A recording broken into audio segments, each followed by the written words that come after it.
Допустим, у ребенка он отказывается от еды, частая рвота и диарея вплоть до обезвоживания, гнойные выделения из глаз, покраснение глаз, затяжной насморк и кашель более 14 дней, да, это красный флаг, нам надо срочно бежать бегом к врачу. Это ненормальное течение ОРВИ.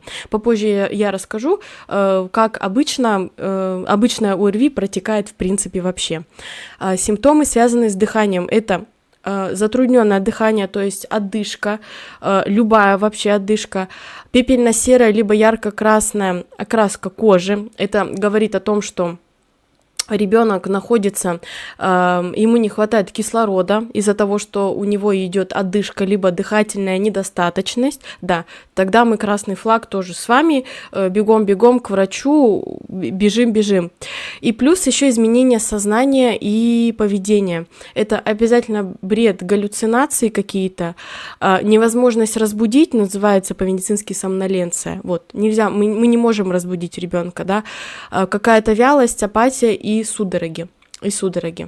Теперь поговорим немножечко о критериях, когда это ВОЗовские критерии, когда мы с вами можем начинать сбивать температуру.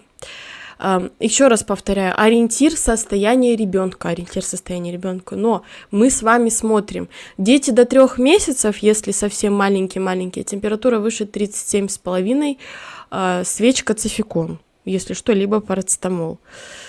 Здесь мы, да, можем сбить, если ребенок вялый, себя плохо чувствует, вы смотрите, да, можем сбивать.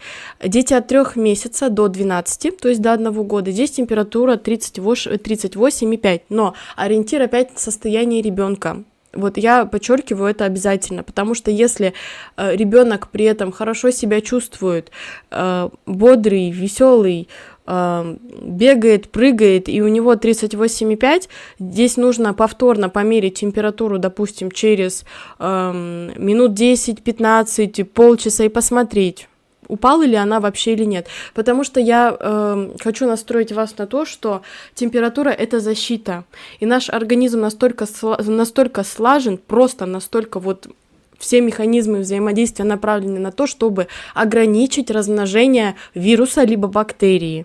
Вот, ограничить. И если организм сам справляется, то все хорошо. Если нет, то тогда здесь уже требуется, да, консультация либо педиатра, либо какого-то узкого специалиста. Когда мы еще сбиваем температуру? Дети старшего возраста 38-39, 40 мы сбиваем в любом возрасте, и 40,5